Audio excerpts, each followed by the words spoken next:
दर्शकों, मैं हूं आर के शर्मा और आप देख रहे हैं जी न्यूज उत्तर प्रदेश 1।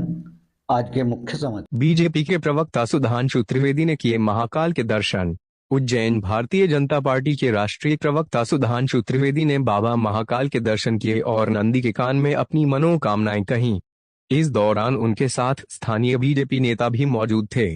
त्रिवेदी ने इस अवसर पर कई मुद्दों पर अपनी बात रखी। महाकाल की नगरी उज्जैन से सुधांशु त्रिवेदी ने भारत के अमृतकाल का जिक्र करते हुए कहा कि यह देश के लिए एक नया स्वर्णिम इतिहास रचने का अवसर है। उन्होंने कामना की कि सभी भारतीयों के मन में अनेकता में एकता का भाव जागृत हो, ताकि देश निरंतर प्रगति के पथ पर आगे बढ़ सके। सुधांशु त्रिवेदी ने 1975 के आपातकाल पर कहा कि भारतीय लोकतंत्र के इतिहास का एक बहुत दुखद, दुर्दांत और काला अध्याय था। उन्होंने जोर देकर कहा कि इसे याद करना इसलिए आवश्यक है क्योंकि यह केवल एक संवैधानिक उल्लंघन नहीं था, बल्कि भारत की मूल सोच पर आघात था, जहां राष्ट्र को एक व्यक्ति के बराबर मान लिया गया था। उन्होंने कहा कि विपक्ष को अमेरिकी राष्ट्रपति डोनाल्ड ट्रंप के भारत संबंधी बयानों पर अपनी स्थिति स्पष्ट करनी चाहिए। त्रिवेदी ने स्पष्ट किया कि भारत अपनी आंतरिक सुरक्षा के मामले में दृढ़ है और किसी भी बाहरी देश का हस्तक्षेप स्वीकार्य नहीं है। उन्होंने कहा कि अब भारत में एक नए कालखंड का उदय हो रहा है।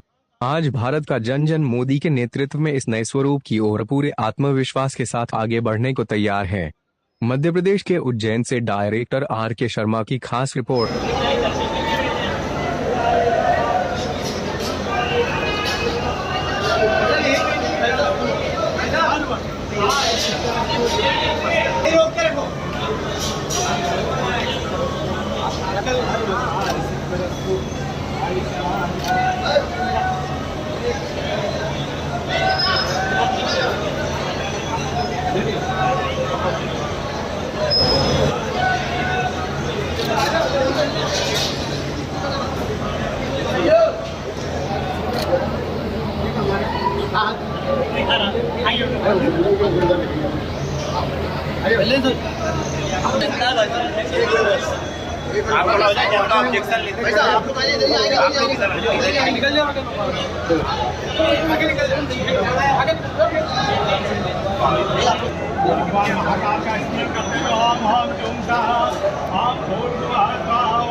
क्या मांगा है बाबा से? देखिए, ये महाकाल की नगरी है और जब यह अमृत काल चल रहा है, जहां भारत के कपाल पर आज एक नया स्वर्णिम इतिहास रचने का अवसर आया है, तो मैं सिर्फ ये ईश्वर से कामना करता हूं कि सभी भारतीयों के मन में यह भाव जागृत हो कि अनेकता में ऐक्य मंत्र को जन जन फिर अपनाता है और देखो प्यारा देश हमारा आगे बढ़ता जाता है। आज आपातकाल चल रहा है पूरे देश पे, इस प्रकार बीजेपी ने जगह जगह तो देखिए, यहाँ पे मैं कोई राजनीतिक वक्तव्य नहीं देना चाहता, इस विषय में मैं इंदौर में बोल चुका हूँ।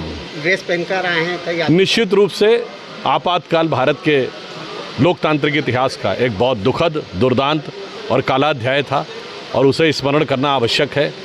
और इसलिए भी आवश्यक है कि वो सिर्फ एक संवैधानिक व्यवस्था नहीं थी, भारत की मूल सोच के ऊपर आघात था, क्योंकि इस राष्ट्र को, जिसको सबने अपनी माँ माना है, भगवान राम, भगवान कृष्ण, भगवान बुद्ध, भगवान महावीर ने भी इसको पुण्य भूमि माना है, माँ माना है, उसको एक नेता के बराबर तौल दिया गया था। तो ये भारत की सोच के ऊपर भी आघात। सर, एक डोनाल्ड ट्रंप को क्या जवाब देना चाहेंगे सर, क्योंकि लगातार वो देश की बदनामी करते आ रहे हैं? मुझे लगता है कि हमारे जो विपक्षी लोग हैं उनको पहले इस विषय पे विचार कर लेना चाहिए कि उनको अमेरिकी राष्ट्रपति डोनाल्ड ट्रंप जी के पूरे बयान पे भरोसा है या नहीं, क्योंकि वो हमेशा न्यूक्लियर की भी बात करते आ रहे हैं कि न्यूक्लियर कॉन्फ्लिक्ट, और वो उन्होंने रिजॉल्व करवा दिया। अब भारत सरकार तो कहती है न्यूक्लियर कॉन्फ्लिक्ट नहीं होने जा रहा था, न्यूक्लियर डिजास्टर नहीं होने जा रहा था, तब वो कहते नहीं मुझे भारत सरकार पे भरोसा है। तो मुझे लगता है ऐसा नहीं हो सकता कि उनके एक बयान के एक हिस्से में भरोसा और दूसरे हिस्से में भारत का, तो पहले तय कर लें, उसके उपरांत ही ऐसा ही वो होगा। बयान बदल देते हैं, कहीं ना कहीं नोबेल पुरस्कार लेने की चाहत नहीं, ये विषय उनका निजी विषय है। जहाँ तक भारत का विषय है, भारत बहुत स्पष्ट है कि अपनी आंतरिक सुरक्षा के मामले में भारत दृढ़ता के साथ, सकारात्मकता के साथ आगे बढ़ रहा है और किसी द्विपक्षीय मामले में किसी भी बाहरी देश का हस्तक्षेप स्वीकार नहीं है। भारत की गणना के अनुसार अब नए काल का प्रादुर्भाव हो गया है। जो प्रधानमंत्री मोदी जी ने कहा था यही समय है, सही समय है, तो मुझे लगता है कि अब एक नया कालखंड भारत का उदय हो रहा है। वो जो अटल जी की कविता की एक लाइन थी ना, गीत नया गाता हूँ, तो उसमें भी तो उन्होंने कहा था ना, अब वो टूटे हुए स्वप्न पुराने हो गए। जो उनकी पंक्ति थी कि टूटे हुए स्वप्न की कौन सुने सिसकी, अंतर को चीर वे था पलकों पर ठिठकी, पर हार नहीं मानूंगा, रार नहीं ठानूंगा, काल के कपाल पर लिखता मिटाता हूँ, गीत नया गाता हूँ। ये वक्तव्य तो उन्होंने दिया था, परंतु आज भारत का जन जन मोदी जी के नेतृत्व में इस नए काल के नए स्वरूप की तरफ पूरे आत्मविश्वास के साथ आगे बढ़ने को तैयार आने वाला है। समय सूर्योदय से इस दिन की शुरुआत होगी। अगर हम यहाँ उज्जैन में महाकाल की नगरी में खड़े हैं तो मैं यह भी याद दिलाना चाहता हूँ, यह वह भूमि है जहाँ से की गई खगोलीय गणनाएं इतनी सटीक होती थीं कि आज नासा के प्लानिटोरियम सॉफ्टवेयर में डालने पर भी एग्जैक्ट सूर्य ग्रहण और चंद्र ग्रहण की वही डेट और टाइम आती है। Forget about the day, minutes और आवर्स भी सेम होते हैं। मगर अफसोस की बात यह है कि हमें उन लोगों के द्वारा ये समझा दिया गया कि हम वैज्ञानिक थे, जहाँ आज भी लिखा हुआ है कि धरती स्थिर है या धरती चपटी है या सूर्य धरती के चारों ओर घूमता है।